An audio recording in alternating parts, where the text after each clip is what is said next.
má človek pocit, u niekoho to môže platiť, ale môj prípad to určite nie je.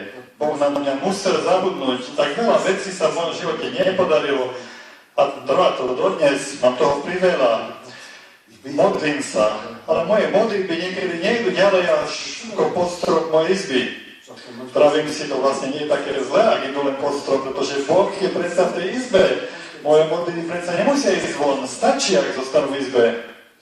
Dnes budeme premýšľať o téme utrpenia a o tom, ako nezatrpknúť v tom utrpení. Máme medzi sebou niekoľko skutočne výrazných hostí. Teším sa na Stefaru Nelson, Aniu Bilenberg, teším sa na proklis hudobníkov za mnou.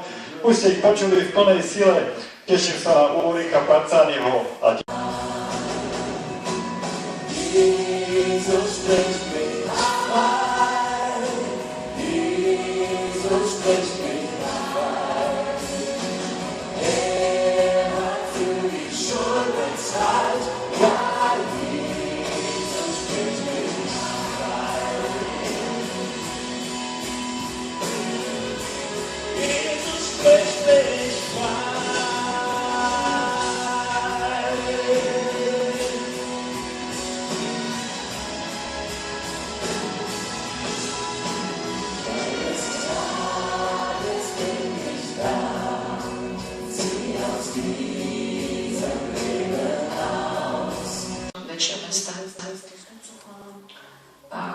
Už ráno som mala meškanie, preto som sa tak veľmi ponáhľala, pretože som videla, ako vlak už stojí na nástupišti. A tak som bežala, chytila sa dverí, lomcovala som dverami a pritom som presne vedela, že tie dvere sa teraz neotvoria, pretože keď sa vlak privalí do stanice, sú ešte zablokované. A vedel to aj niekto iný, niekto, kto bol vo vlaku. A pokým som ja vonku ďalej bežala popri tom prichádzajúcom vlaku, tak ten niekto zatiaľ ručnú brzdu. A ako sa na dveriach odsunula závora, som sa potkla a padla medzi vlak a nástupište. Ja som si znova kládla túto otázku, prečo to vlastne bolo pre mňa tak jednoduché. A myslím si, že príčina toho leží v mojej minulosti.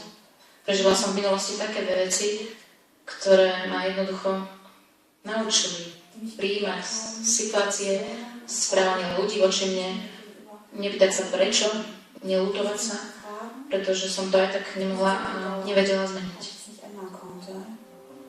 Počul ten tvoj príbeh, tak som rozmýšľal, nož, to jedno by v podstate aj stačilo pre jeden život.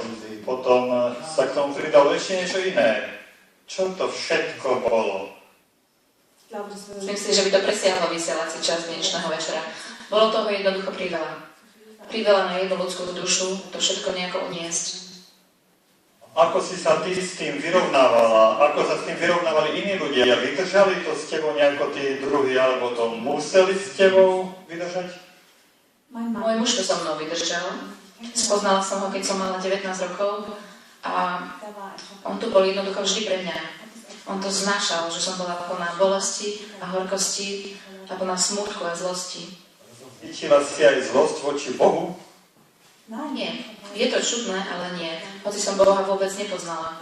Ale nejako som po tej mojej nehode rýchlo zistila, že pýtať sa, prečo sa to stalo, vôbec nemá zmysel. Že ma to vedie len do slepej uličky. A myslím si, bolo to ešte v nemocnici, teda niekoľko týždňov potom, ako som prišla o nohy, keď som tak vo svojom vnútri uvažovala, Boh tým musel čosi zamýšľať. A môj život musí predsa aj teraz mať nejaký zmysel. A musí to byť na niečo dobré, aby mi to k niečomu poslúžilo. Znie to tak nábožne, ale ja som vôbec nebola v tom čase veriaca. Ja som si zastala neskôr. Prečo? Čím? No, Boh to má na svedomí. Skončila som jednoducho v nejakom kostole. Jedna priateľka ma zobrala so sebou a bola som plná rebelie. Bola som tam prvýkrát na bohoslužbách a stretla som tam práve toho zdravotníka, ktorý mi na kolániciach zachránil život. V tom momente som vedela, Boh musí existovať, lebo stretnúť tohoto muža po toľkých rokoch a ešte k tomu v nejakom kostole. Myslím, že jasnejšie ku mne ani nemohol hovoriť. Ale prosím, dovolte mi vy tu v hale a ale aj vy diváci doma na obrazovke, aby som povedala niečo, možno šialené, čo už len sú nohy.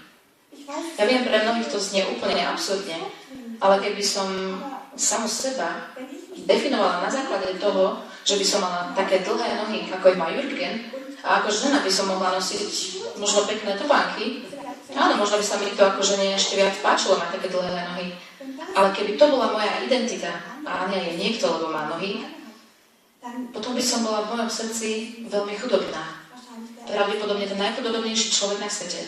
Myslím, napriek tomu neuveriteľne veselý a pozitívny človek. Tu na javisku sa trošku ovládaš, ale vieš sa aj riadne.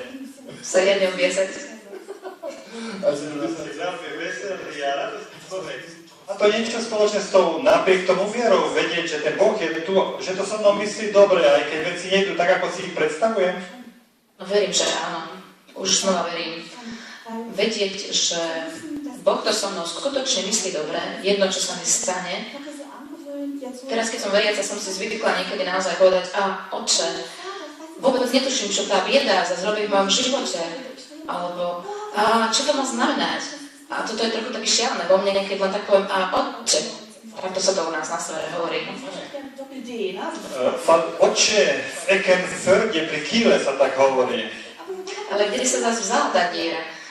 Ale vedieť, že vidím tú dieru a vidím ten smútok, tú bolesť v mojom srdci, no presne viem, že ty ma cez to prenesieš. A to je tá napriek tomu viera. Verím napriek tomu.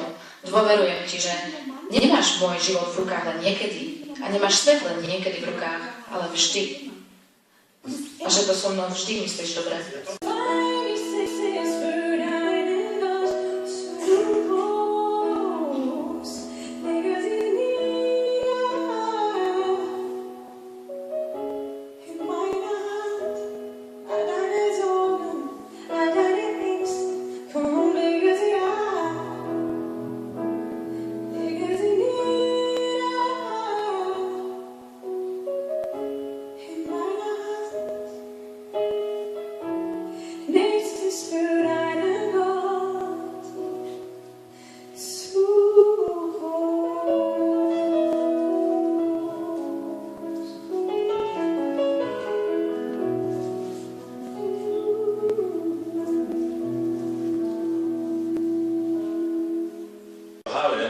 Ale na všetkých miestach, aj vy, čo sedíte doma pred obrazovkami, ktorí počujete túto výzvu, zlož svoje starosti.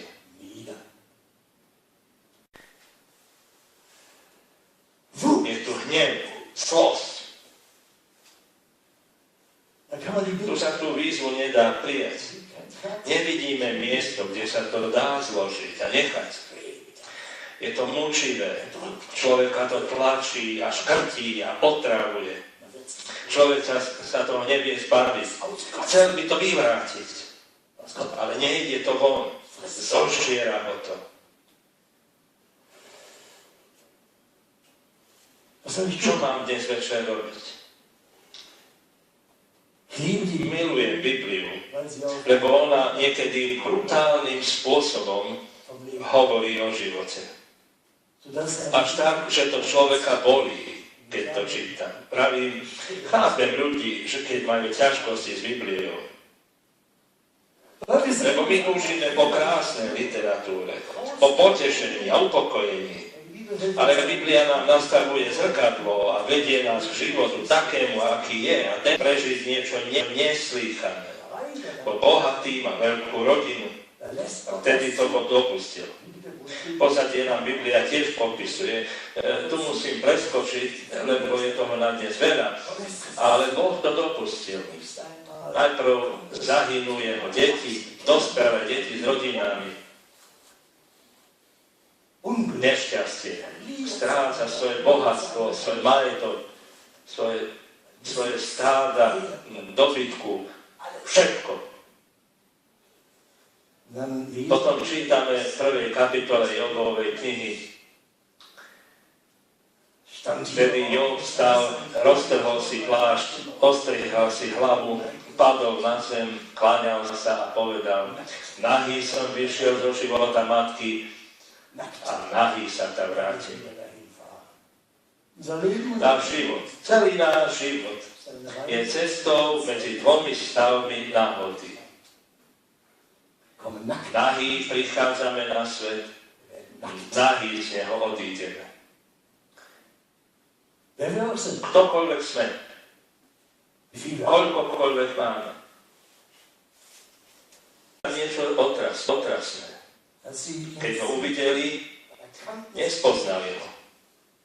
Nahlas zaplakali, všetci si roztrhli šaty a vyhadzovali prach, aby im padal na hlavu. Na to si sadli k nemu na zem a bez slova sedeli 7 dní a 7 nocí, pretože videli to veľké jeho trápenie. Biblia je dosť realistická, aby na to spotrebovala 42 kapitol. Plno zbožných rečí, o ktorých Boh nakoniec hovorí, všetko je to šrot. Ale toto 7-dňové mlčanie, keď príde utrpenie do tvojho života, človek je osamelý. Myslím na jedného priateľa, ktorého manželka ochorela na rakovinu a spelo to k smrti. On vraví, vieš, už ma nikto nezavolá. Nikto už nevolá. Toto prežívajú mnohí v zármutku a núci. A to nie preto, že by ľudia nemali srdce. Len sme bezradní. Cítime, čo mám teraz povedať. Mám teraz hovoriť o počasí, či o Bundeslige, o všetkých tých povrchnostiach, o ktorých sa obyčajne kecáme. To sa teraz nehodí. No ale čo mám povedať? Tak nemusí cifrovane hovoriť a cifrovane sa modliť. Boh nepotrebuje ich náboženské prednášky. Nechce, aby sme mu básnili. Vyrozprávajte mu svoje srdce. Môžete mu vyliať svoje srdce. V Jobovom srdci je zlorečenie a horkosť. Zlorečí dňu. Potom začínajú rozprávať jeho priatelia a vysvetľujú, že to všetko musí mať svoje dôvody. Vo všetkých náboženstvách je to tak. Všetko musí mať zmysel. A ste sem prišli, aby ste odo mňa počuli vysvetlenie príčin utrpenia vo svete. Osobného utrpenia, nevýslovnej biedy, múk, hladu, nespravodlivosti a smrti v Sýrii, arabských krajinách a inde, vo väzeniach a diktatúrach. Ak chcete odo mňa vysvetlenie toho, tak vám dnes horko sklame. Potom vás odkážem na iné adresy. Vo svete nie je núdza na náboženstva a vysvetlenia, prečo má všetko trápenie svoj poriadok. Chodte do Ázie. Učenie o karme hovorí, že každý prežije to, čo si zaslúži. Ak robí dobre, zbiera si dobrú karmu a zražuje dobre. Ak robí zle, zbiera si zlú karmu a vyvinie sa to tak, že zažije zlé. A keď to prežije, keď tieto následky zlej karmy prežije, tak má šancu, že keď toto trápenie znesie po opätovnom narodení, v lepšej situácii, dostať v novom kole novú možnosť. Tam si môžete kľudne sadnúť, lebo všetko má svoj poriadok. Každý prežije to, čo si zaslúžil. Netreba nič meniť, do ničoho zasahovať. Ak teda chcete mať odpoveď na otázky prečo, keď potrebujete dotyk so svetovými náboženstvami, tam dostanete veľa odpovedí. Ja vám žiadne nedám, aby bolo jasné.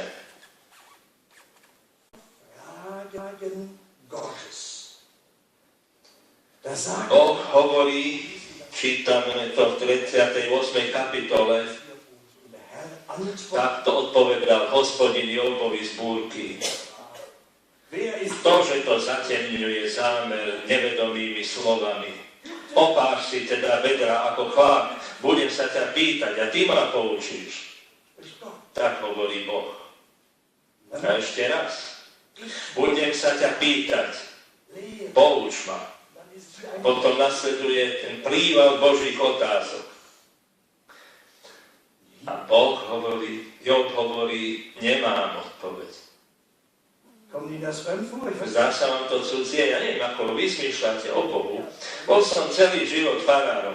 Mňa sa ľudia stále pýtali, ako to všetko utrpení vysvetlí, prečo majú veriť Boha, keď Boha nepotrebujú, aj tak si so životom poradia. Veľa je otázok, ktoré som im mal vysvetliť. Potom som objavil, že Boh nie je pod prikryvkou hrnci, ktorú my držíme. Nie my kladieme otázky, na ktoré má Boh odpovedať. Ale Boh je tým, kto kladie otázky od začiatku. Čítame, keď niekto ráta so všemocným, môže mu niečo predpisovať? Pozri, som príliš malý, čo mám povedať? Položím si ruky na ústa. V 42. kapitole hovorí, spoznal som, že môžeš všetko. Doteraz som o tebe iba počul, ale teraz ťa na vlastné oči vidím. Preto priznávam svoju vinu a kajam sa v prachu a popole. Job nedostal odpoveď na svoju otázku, prečo. Zažil však nový začiatok v Božej svätej blízkosti. Boh ho potom povelil, aby sa modlil za svojich priateľov, aby im mohol odpustiť zbožné nezmysly, čo rozprávali. Samé teologické keci. A Job dostane nový začiatok. Nie, že by otrásky a záhady svojho života dostal zodpovedané, ale preto, že prežil otrasným spôsobom novú blízkosť živého Boha, ktorý ho nesie. Teraz hovoríte, no, to bol Job, to je Biblii. Ale kde ja prežijem Boha, prosím pekne. Gangstrov. Pribili ich na kríž a nechali ich tam vykrvácať a udusiť sa. Poďte so mnou na Golgotu. Lebo tam stretnete Boha a len tam. Prečítam vám, čo sa tam stalo na Golgote. Matúšovom evanjeliu, kapitola 27, keď tam Ježiša ukrižovali. Tí, čo tady prechádzali, rúchali sa mu, výsmešne potriasali hlavou a hovorili, ty, čo búraš chrám za 3 dní, ho postavíš. Ježiš použil takú reč. Zachráň sám seba, si Boží syn, a zostup z kríža. Podobne sa mu posmievali aj veľkňazi so zákonníkmi a staršími. Iných zachraňoval, sám seba nemôže zachrániť. Je kráľom Izraela, nech teraz zostúpi z kríža, uveríme v neho. Dúfal Boha, nech ho teraz vyslobodí, ako má rád. Veď znamená, Bože môj, prečo si ma opustil? Viete, to, čo tam pri smrti Ježiš kričal, je modlitba z 22. žalmu. Žalmu Bohom opusteného. Tam to je doslova. A v tejto chvíli, keď to Ježiš kričí, preberá všetky výkriky. A všetci, čo stoja okolo, vravia, teraz je opustený. Ešte ho nechápu, hovoria, čo volá, či koho. No dobre, volá v opustenosti Bohom. Hovoríte si, dobre, tak ďalší. A čo nám to pomôže? Máme z toho urobiť filozofiu solidarity. A Ježiš zomrel v opustenosti Bohom ako milióny iných. Čo mi to pomôže? Ak sa utopím a nejaký prominent sa tiež utopí vedľa mňa, to mi vôbec nepomôže. Na tento druh solidarity sa môžem vykašľať. Nie, až o niekoľko dní neskôr sa ukáže, čo to celé znamená. Keď Boh urobí zázrak a vzkriesí ukrižovaného Ježiša z hrobu, nielen oživí len tak životu, ktorý potom skončí smrťou, koná zázrak stvorenia, ktorým premieňa Ježišovo mŕtve telo a premieňa ho do skutočnosti stvoriteľa, ktorú už smrť nemôže viac ničiť. Ukazuje. Tak ako si nik nemyslí, ale ukazuje sa tak, ako to potrebujeme v našom strašnom svete. Nepotrebujeme žiadne vysvetlenia, žiadne filozofie. Nepomôže nám vysporiadať sa s utrpením tohto sveta. Čo potrebujeme je blízkosť, Božia blízkosť. Božia blízkosť, ktorá nás vezme do náručia v našom utrpení. On prichádza ukrižovanom Ježišovi a objíma sa. Plačúce, od strachu plačúce dieťa povie, veď som tu. Potrebujeme túto skúsenosť v živote i umieraní. Túto skúsenosť potrebuješ aj ty. A túto skúsenosti Boh, ktorý sa ukázal Ježišovi, chce darovať. Veď som tu. Poznám tvoju bolesť. Pohanili ťa. Áno, pohanili ťa. Zneužili. Zmenili tvoj život na špínu a ponížili ťa. Boh prišiel do hanby. Chce byť hlbšie než ty. Chce ťa zovrieť v objatí. Chcem vám pred očami namaľovať toho ukrižovaného Ježiša. A modlím sa, aby Boží duch dnes večer sám dokázal to, čo žiaden človek žiadnymi slovami nedokáže urobiť. Aby si dnes večer nevidel nič iné, len to, ako tento Boh rozťahuje náruč a túži po tebe. Ten, ktorý pozná najtemnejšie trápenie tvojho života a tvoje preplakané noci. A potom existuje ešte iné trápenie. Nie sú medzi nami len tí, čo poznajú tieto trápenia a bolesti života. Ale mnohí z nás poznajú aj to, čo ja poznám. Zostali sme dlžní nekonečne veľa lásky. V situáciách, kde sme presne vedeli, že iní nás potrebujú, aby sme ostali pri nich. A to sa nedá. Tu je príklad, že niekto príjme aj také vysoké riziko, dať kus vlastných pľúc, aby pomohol vlastnému dieťaťu. A videli ste tie krásne obrázky a toho chlapca. On žije, videl som. Skúste to cesto pochopiť. Je to len vzdialené, malý náznak mosta, kde už my ľudia sme schopní obetovať svoj život z lásky a ochotní dať ho úplne. Nedá sa to, nedokážeme dať život a prevziať umieranie milovaného na jeho mieste. To dokáže len Boh. To dokáže len Boh. A on to aj robí. To sa deje na kríži.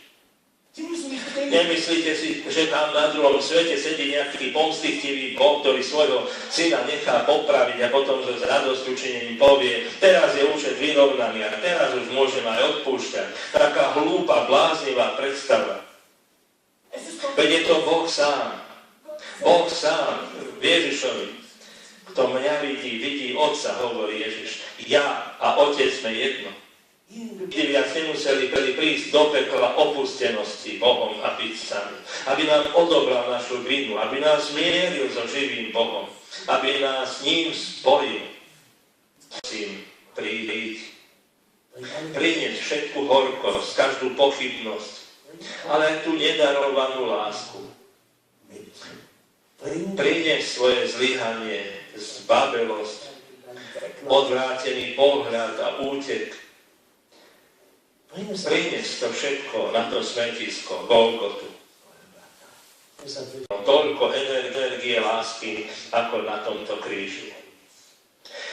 To svetlo žiari od veľkonočného rána, od skriesenia. Preto je tento kríž veľkým spájajúcim znamienkom plus. Ľudia to chceli urobiť ako preškrtnutie, ako zničenie, ako zneváženie, ako skázenie. A Boh z neho urobil znamienko plus, ako